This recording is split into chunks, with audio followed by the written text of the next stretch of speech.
Pero ¿qué tal? ¿Cómo les va? Bienvenidos y bienvenidas. Un placer recibirlos aquí en nuestro espacio, porque en casa siempre hay salud y tenemos la posibilidad en estos 30 minutos de compartir información precisa, súper confiable, pero hoy tenemos una propuesta diferente. Es un especial en el que vamos a hablar íntegramente de cardiología, la salud de nuestro corazón desde distintos ámbitos, pero esencialmente con una mirada preventiva. Todo lo que podemos hacer para tener una buena salud del corazón.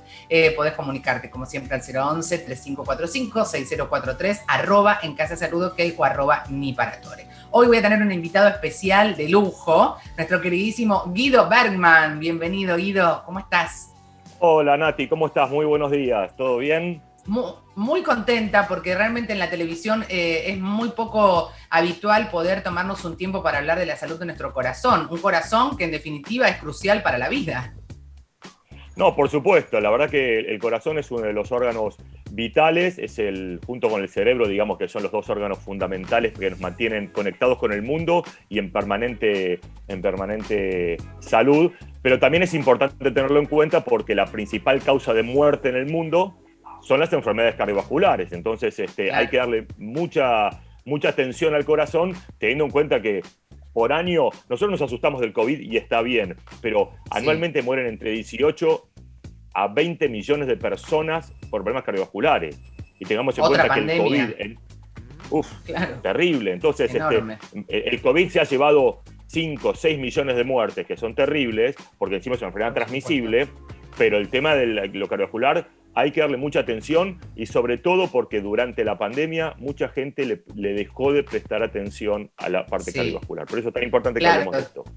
Tal cual. Es muy importante lo que decís, porque es una pandemia silenciosa y hasta te diría aceptada socialmente. Es como que, bueno, sabemos que hay enfermedades cardiológicas, sabemos que siempre conocemos a alguien que la tiene y lo naturalizamos. Y ahí es el primer eslabón que tenemos que superar. Cuando hablamos de la salud del corazón, ¿de qué hablamos, Guido? En general, la salud del corazón tiene que ver con cuidarlo en varios aspectos. Si uno analiza las problemáticas cardiovasculares, uno dice, a ver, ¿de qué se enferma el corazón? Entonces, lo principal que tenemos que tener en cuenta es que se enferma de las arterias, y las arterias generan dolores de pecho, infarto y alteración del músculo cardíaco porque se muere parte del músculo cardíaco por un infarto. Entonces, claramente la principal problemática cardiovascular es lo que se llama la cardiopatía isquémica. Isquémica significa falta de oxígeno al corazón. Ahora, también existen las arritmias. Las arritmias son esos trastornos del ritmo cardíaco. Tengamos en cuenta que el corazón es un sistema eléctrico completo que genera su propia electricidad, y eso es lo que vemos cuando hacemos un electrocardiograma que nos hacen habitualmente. Bueno, buscamos la electricidad del corazón. Esa electricidad del corazón a veces se ve alterada, entonces podemos tener arritmias, que es otra de las grandes enfermedades cardíacas. También se pueden enfermar las válvulas. Ustedes saben que el corazón tiene 4 válvulas que son compuertas que pretenden que la sangre no vaya hacia atrás. Garantizan que la sangre vaya siempre hacia adelante. Se cierran y siempre va hacia adelante la sangre. Esas válvulas también se pueden enfermar y por lo tanto hay que tener en cuenta, porque muchas veces hay que hacer estudios que podamos evaluar cómo están las válvulas. Que muchas veces nosotros los cardiólogos las detectamos o las sospechamos cuando vemos un soplo. Los famosos soplos son el ruido que genera la sangre cuando pasa por las válvulas, que no debería existir ese ruido. Cuando hay ruido, buscamos una enfermedad valvular.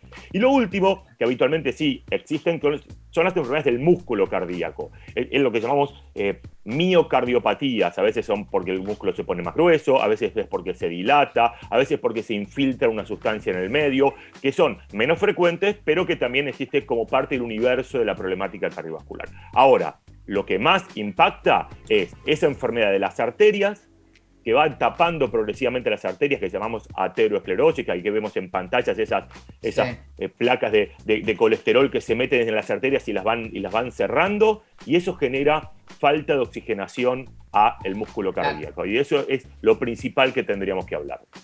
Mira, súper claro, y aparte lo vamos viendo también en imágenes, que a veces uno desconoce cómo es ese proceso, que vos lo explicás de manera muy didáctica. Pero, ¿cómo cuidamos las arterias? Porque digo, hablaste de un montón de cuestiones que todas son importantes y son diagnósticos y por supuesto es tan importante la consulta oportuna. Pero cuando hablamos de la salud de nuestras arterias, entiendo que es casi, te diría, la clave para poder tener una buena salud cardiovascular. Totalmente, Nati. Vos sabés que históricamente se creía que las arterias eran caños y nada más, pero hoy en día se sabe que esas células que cubren la parte interna de la arteria, ¿sí? Que se llama endotelio, esas células planas que cubren como si fueran unos cerámicos, unos azulejos que tapizan una pared, bueno, son un órgano muy importante porque todo el tiempo están fabricando sustancias que protegen y sustancias que no protegen, y están en permanente equilibrio. Pero existen factores que dañan ese equilibrio. Entonces aparece lo que se llama disfunción endotelial. Ese endotelio empieza a funcionar mal, y ese mal funcionamiento significa que empiezan a predominar, digámoslo así muy burdamente, las fuerzas del mal, ¿no? Entonces aparecen las sustancias inflamatorias, aparecen las sustancias procoagulantes, aparecen las sustancias que cierran la arteria. ¿Y eso qué genera? Que esa arteria se inflame. Y cuando esa arteria se inflama, empieza a captar colesterol de la sangre. Y ese colesterol de la sangre, que normalmente todos tenemos y que pasa por todos lados el colesterol de la sangre, y tiene que, porque nosotros fabricamos y repartimos colesterol, ¿qué ocurre? Se va depositando, como vemos ahí en la imagen, se deposita en la arteria, ¿sí? Y va tapando la arteria progresivamente.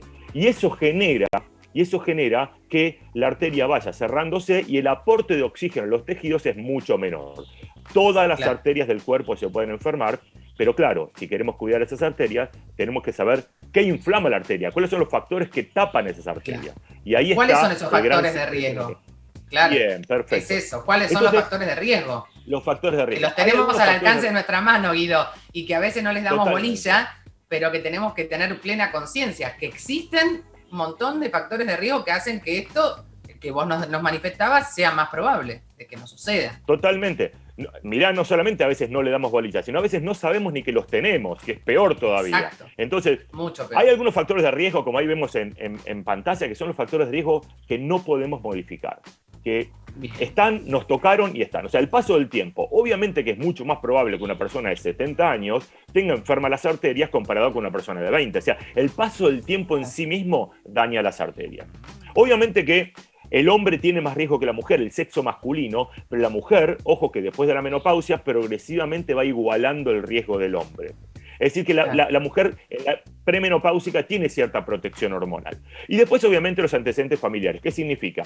Si yo tengo mamá, papá o hermanos con infarto o muerte súbita antes de los 60 años de ellos, no mía, antes de ellos, ya es un factor de riesgo para mí sin que yo tenga que hacer nada. Y eso no lo podemos modificar. Entonces, ¿y los que tuvieron ACV también serían un factor de riesgo si vos tenés un familiar cercano, directo, madre o padre? También podría ser un factor de riesgo y hay que tenerlo en cuenta. Ahora, hay factores de riesgo que están a nuestro alcance la mano conocer y modificar, y nos ayuda a cambiar el riesgo drásticamente. Por ejemplo, los 3 grandes factores de riesgo, como dice ahí la placa, es la hipertensión arterial, el colesterol y el cigarrillo. Obviamente que recalco la hipertensión arterial porque hay cerca de un 40% de personas que tienen presión alta y no lo saben. Y hay un 30% que tienen presión alta, lo saben y no están tratados. Por lo tanto, es muy importante la hipertensión arterial medirla. Recordemos, la presión arterial no da síntomas habitualmente. Y como no da síntomas, la única manera de saberla es midiéndola. Nos sentamos. ¿Cómo la medimos? Porque que nos mira en casa dice, yo me quiero controlar, pero ¿qué me tengo que comprar algo? Voy a la farmacia, ¿cada cuánto me tengo que medir? ¿Desde qué edad? Bien, normalmente es mucho más probable que la hipertensión arterial aparezca en la vida a partir de los 30, 35, 40 años. Es muy poco probable que una persona menor a 35, 30 años tenga hipertensión arterial. Puede ser por antecedentes familiares, pero no es lo más habitual. Entonces uno tiene que controlar la presión arterial ocasionalmente. Cuando uno ya es hipertenso, al principio la controla muy frecuentemente hasta que está controlada, y una vez que yo tengo controlada la presión arterial, la puedo controlar 1 o 2 veces por semana para ver que la tenga bien. ¿Cómo se controla la presión arterial? Me tengo que sentar, tengo que tener los pies apoyados en el piso, tengo que tener la espalda apoyada, tengo que apoyar la mano, ¿sí? Tengo que apoyar la mano en la mesa, la mano en reposo tiene que estar boca abajo, no así, que la gente, porque la mano así, ahí si se ve bien, es como tensa la situación, tiene que estar así la mano. Y nos podemos poner un manguito automático que anda muy bien. Recuerden que el manguito automático es muy bueno, el que mide en el brazo, no tanto en la muñeca. El del brazo, yo tengo que poder doblar el brazo, es decir, no tengo que poner el manguito sobre el pliegue del codo, por encima del pliegue del codo. Y si eventualmente voy a una farmacia, tal vez el farmacéutico me toma con el aparatito aneroide, el que se escucha, que también es una muy buena manera de tomar. Estos valores hay que registrarlo. Si tiene que ser siempre menos de 14,9. Recuerden eso, Bien. 14,9 sería el límite. Obviamente Perfecto. que si yo tengo colesterol alto, también voy a tapar las arterias. ¿Y por qué la hipertensión daña las arterias? Porque las inflama. ¿Y por qué el colesterol alto daña las arterias? Porque las inflama. Y el colesterol alto hace que se deposite. ¿Y cómo sé que tengo colesterol alto? Y hay que medirlo. Lamentablemente hay que hacer un análisis de sangre ocasionalmente para decir, a ver cómo tengo los valores de colesterol. El bueno, que es el HDL, el malo, que es el LDL, y los triglicéridos, que son el otro tipo de grasa. Y eso es muy importante medirlo.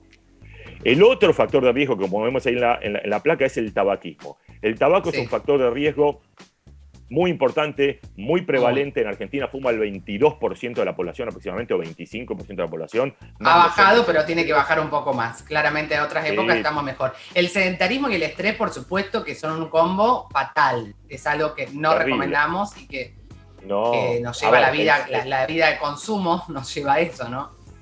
Totalmente. Bueno, a ver, todos estos son modificables. Esto significa que uno puede hacer algo para cambiarlo. Algunos los elegimos y otros no. Uno elige ser sedentario. Siempre. Uno elige fumar.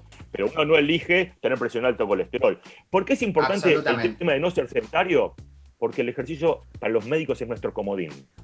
El ejercicio te ayuda a bajar la presión arterial, te ayuda a bajar el colesterol, a bajar los triglicéridos, a subir el colesterol bueno, a dejar de fumar, a estar más flaco, a tener menos riesgo en general. Entonces, siempre hay que moverse.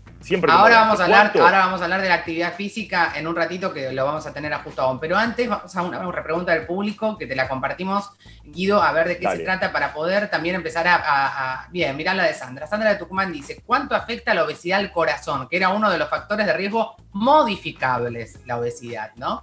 Totalmente. Bueno, primer punto, la obesidad actualmente es una epidemia.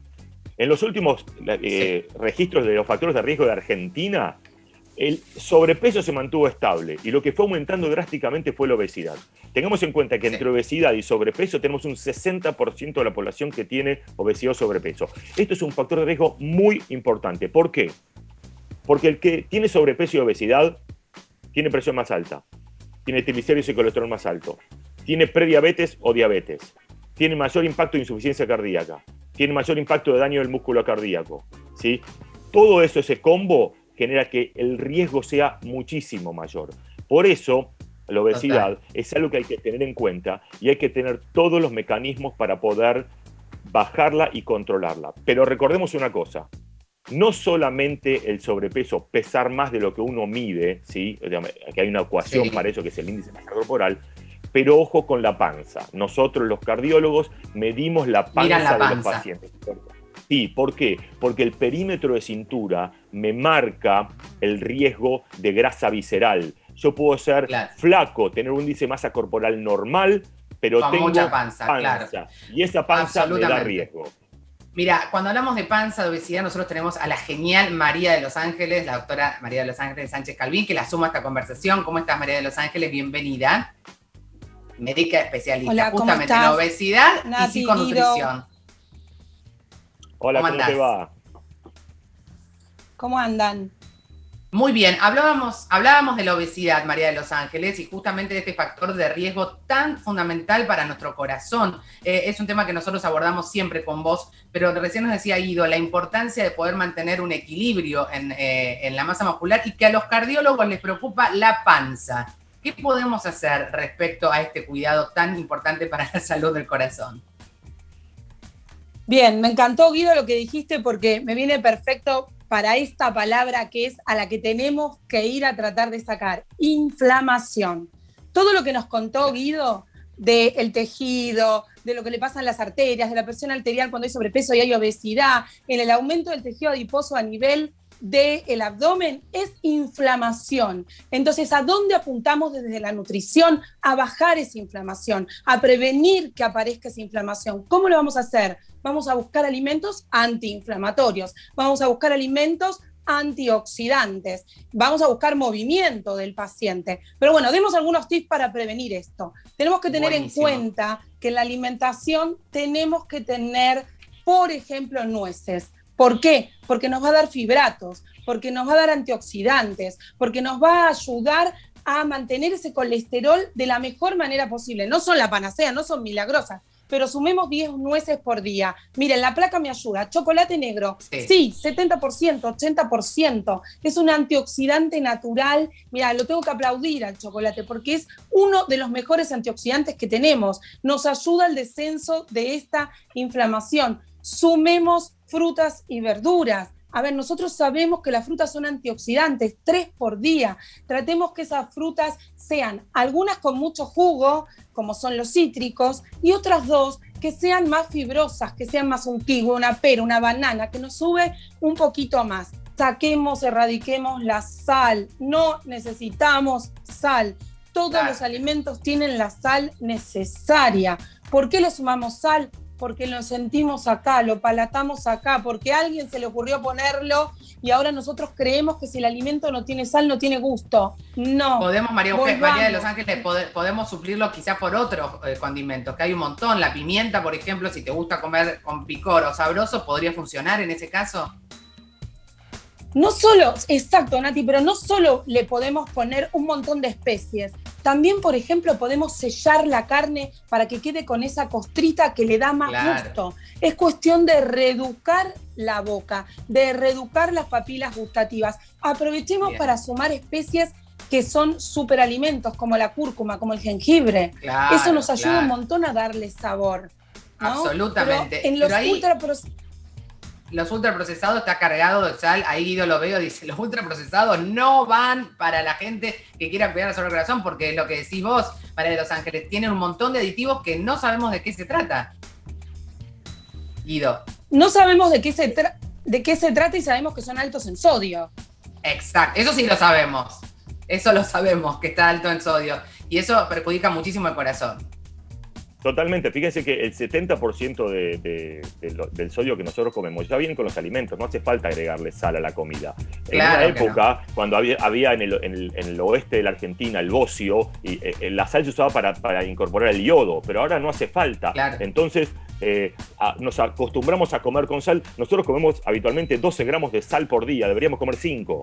O sea, es muchísimo la sobrecarga. Y eso genera hipertensión. Por eso hay que acostumbrarse. Como dice que hay que reeducar el paladar. ¿Sí? Eso es clave. Es clave para eso. María de los Ángeles siempre nos habla de reeducar el paladar. Pero también la doctora Sánchez Calvín, le decimos María de los Ángeles, para los amigos, para los que la ven todo el tiempo aquí en la pantalla, hay alimentos que sabemos que no tenemos que consumir. Los no. Vamos a hacer un repaso rapidito por eso. Así podemos tener bien claro lo que no tenemos que consumir o los que dañan también al corazón, ¿no? Ahí los tenemos. Claro que sí, Nati. Y lo que decimos siempre, sentido común. Si vas a poner una carne y la carne tiene grasa alrededor, sacásela. Si vas a elegir una carne, elegí un corte magro que no tenga grasa adentro. Si vas a consumir un alimento, no lo pongas como fritura, que sabés que vas a aumentar el consumo de grasas saturadas. Ponelo al horno, ponelo a hervir, ponelo en la vaporera. O sea, hay que tratar de usar el sentido común y buscar la manera de que estos alimentos sean los más naturales posibles. ¿Vas a elegir cereales? ¿Cómo vas a hacerlos? Hacelos de granos integrales. Sácame los que son ultra refinados, los que no tienen toda la estructura del grano. Trata de sumar semillas que nos ayudan, como la linaza, que está comprobado que nos ayuda al descenso del colesterol. Entonces, en este sentido común, miremos, observemos, sabemos cómo cocinar, sabemos qué cortes elegir. Simplemente hay que dedicarle tiempo y planificación. Me quedo con eso, planificación. @doctora Sánchez Calvín. La ves acá, a María de los Ángeles, @doctora Sánchez Calvín, la pueden seguir. Te mando un abrazo grande. Nos seguimos quedando con Guido porque vamos a hablar ahora de incorporar, aparte de estos tips. Chau, María de los Ángeles, unos tips súper importantes, Guido, pero sobre todo esto que decías antes, ¿no? De retomar la buena alimentación, pero también el movimiento. Hay una consulta que nos llega y que quiero compartir con vos, que apunta un poco a esto, y justamente son las dudas de esta época, ¿no? De este tránsito post-pandémico. Marina de Corrientes dice, ¿qué exámenes tengo que hacer para empezar a hacer actividad física? Bien, bueno, punto 1 fundamental. La actividad física tiene que ser incorporada cotidianamente a la vida, ¿sí? Ya sea que uno vaya a hacer actividad física o uno hace lo que se llama el ejercicio no gimnasio, ¿no? Eso de hacer todo caminando, bajarse 2 paradas antes del colectivo para caminar 3 cuadras de ida, 3 cuadras de vuelta, 4 cuadras de ida, 4 de vuelta, y ya metiste que eso, 1 kilómetro sin darte cuenta en el día. Pero técnicamente, para salir del sedentarismo, tenemos que hacer 150 minutos de caminata por semana, distribuido como quieras. Ahora, si yo quiero hacer ejercicio, quiero ver cómo estoy, básicamente hay que hacer 2 o 3 cosas. Número 1, una consulta médica. La consulta médica, el médico te va a revisar, te va a tomar la presión arterial, te va a poner el estetoscopio y te va a decir, mira, tu corazón no tiene soplos, la presión arterial está bien y te va a revisar íntegramente. Y después lo que va a hacer es te va a hacer un electrocardiograma. Ya el electrocardiograma me da muchísima información, porque me dice, mira, el ritmo cardíaco está normal, estructuralmente este corazón parece estar normal porque no tiene ningún agujero eléctrico, digo que llegue acá, hubo un infarto o algo, ¿sí? Y eventualmente lo que puedo hacer es una ergometría, que es un estudio de esfuerzo, es un electrocardiograma de esfuerzo, ¿sí?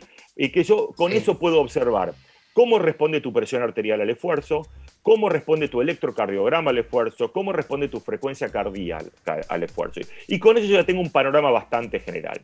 Cuando uno va creciendo en años, tal vez tenga que agregar algún tipo de estudio extra, como puede llegar a ser una ecografía cardíaca. Después de los 40 años, por ejemplo, ya haría falta, ¿sí? Una ecografía cardíaca para ver estructuralmente cómo está el corazón, o eventualmente un estudio de esfuerzo, que además de la ergometría, que es el electro de esfuerzo, a esa ergometría le agrego imágenes, como puede ser una ecografía durante el esfuerzo. Pero eso te puede guiar tu médico. En general, siempre la consulta médica es clave.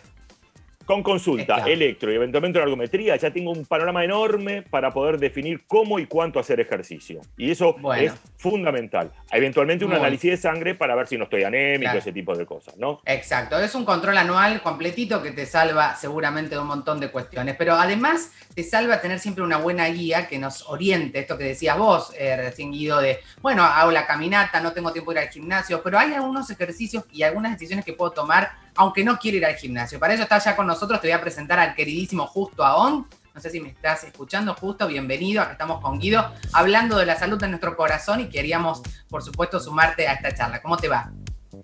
Hola, Nati, sí, atentamente aquí, escuchando al doctor Guido, que me quedaría el día entero escuchando y compartiendo este programa, y a la doctora María, que es muy valiosa la información que nos dieron. Extraordinario el tema, cómo lo están llevando.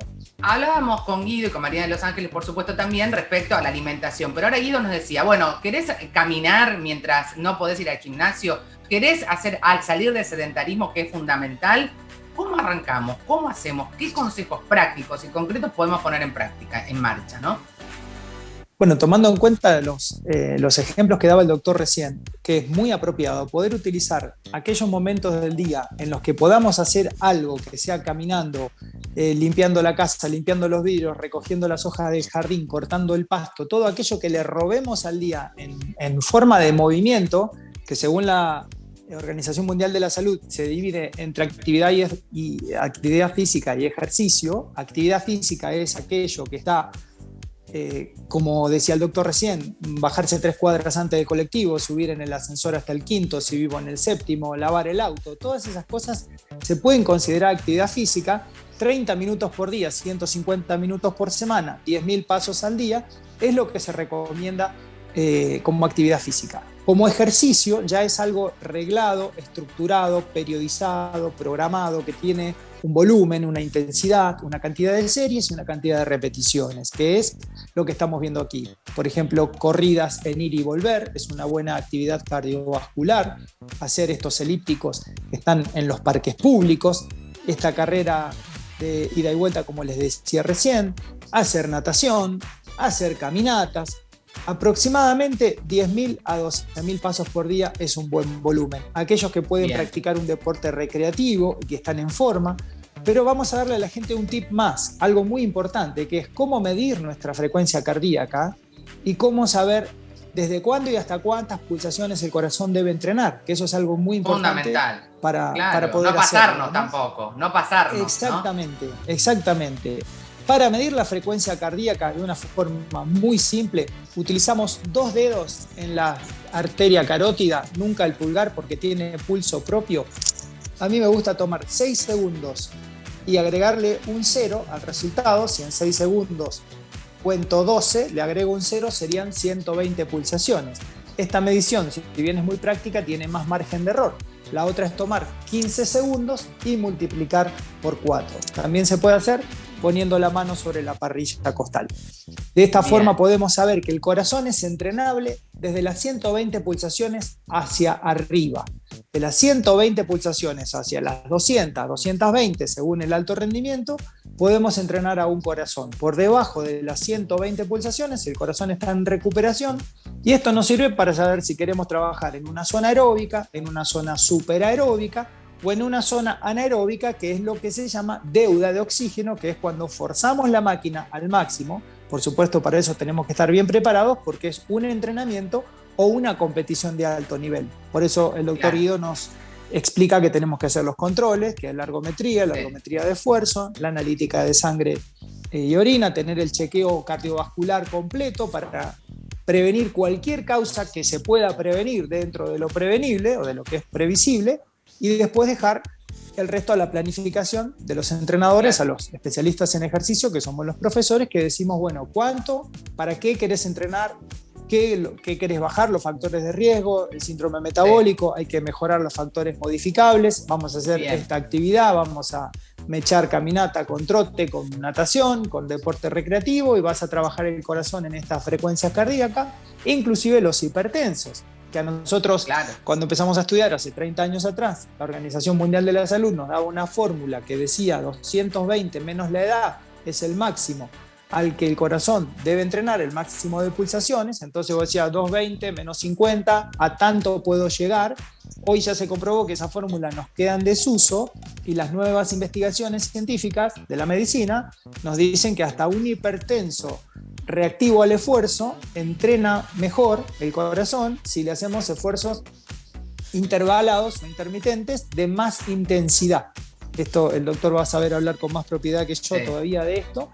Es que hoy podemos entrenar a los hipertensos no en esa fórmula moderada de 220 menos la edad, sino que le podemos dar esa clasecita de spinning o ese ir y volver, esos intermitentes rapiditos con periodos de recuperación, que el corazón va a tener una mejor respuesta al ejercicio. Los dejo hablar un poquito. Justo. No, sí, me encanta porque lo que planteas es esto. También el que ya tiene un diagnóstico, Guido, puede sumar actividad física. Yo soy hipertensa, o tengo colesterol alto, o tengo alguna dificultad, debo hacer ejercicio, pero bueno, controlado, ¿no?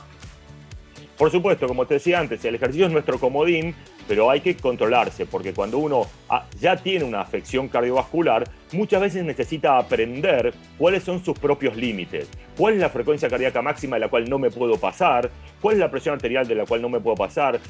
Muchas veces eso se percibe con algo que se llama escala de Borg, que es de 0 a 10, medimos la intensidad del esfuerzo. Entonces uno percibe subjetivamente y dice, bueno, yo puedo hacer un ejercicio de 5 sobre 10, o 7 sobre 10, o 8 sobre 10. Entonces voy midiendo la intensidad y eso lo aprendo. Entonces, por ejemplo, voy a un lugar donde el profe me dice, mira, ¿ves esta sensación que vos tenés ahora? Es un ejercicio muy intenso. No te pases nunca esto cuando lo hagas solo. Entonces uno aprende a hacer las cosas solo, en forma no supervisada, pero primero lo supervisó. Y tengamos en cuenta... La autopercepción, el autoconocimiento. Totalmente. Y aparte tengamos en cuenta que los profes también toman muy en cuenta, más allá de lo cardiovascular, la parte osteomuscular, que es importante tenerlo en cuenta para no lesionarnos. Eso es clave, porque hay gente que tiene capacidad de movimientos muy amplias, pero hay personas mayores, por ejemplo, que no tanto. Y hay que adecuarlo. Obviamente. Exactamente. Bueno, te dejo un abrazo, Justo. La verdad es que es un programa que vamos a tener que seguir hablando porque hay un montón de información, un montón de tips y actividad física que nos hace tan bien. Así que te mando un abrazo grande, @JustoAon, lo pueden seguir así a Justo. Y Guido, llegamos al final. Nos queda corto siempre, pero qué increíble, ¿no? Y porque lo cardiológico nos tienta a hablar mucho y la verdad que es muy impactante el beneficio que podemos tener si sabemos cuidar el corazón. Hoy en día vivimos mucho más tiempo y eso genera que el corazón tenga que vivir mucho más años. Y si no lo cuidamos bien, nos va a hacer pasar un mal momento. Así que es muy importante que nos dediquemos a observar el corazón, a cuidarlo y a cuidar esos factores de riesgo para que las arterias no se tapen y para que el corazón no se enferme. A toda edad, a todo momento. Gracias. @Guido_Bergman, @Guido, ¿es todo junto? Sí, es Guido_Bergman, ¿no? ¿Digo bien? Correcto. Sí, es perfecto. Correcto. Guido-Bergman, siempre es un placer y seguro hablar de nuestra salud cardiovascular no hay tiempo que alcance, pero hay buenas decisiones que acá te dejamos para que puedas tomarlas y ejecutarlas y así poder tener eso que siempre queremos, el bienestar, el lograr ese estado pleno que todos queremos. Te mando un abrazo, Guido, muchísimas gracias. Un beso, Nati, chau, chau. Chao, nos despedimos de todos ustedes también, recordándoles una vez más que lo individual suma, pero es lo colectivo lo que definitivamente transforma. Lávate las manos, airea los ambientes, nos podés seguir en @encasasalud_ok, @niparatore, nos podés contactar en WhatsApp, acá estamos, para acompañarte, para ayudarte a tomar esas decisiones que van a cambiar definitivamente tu calidad de vida. Chau, chau.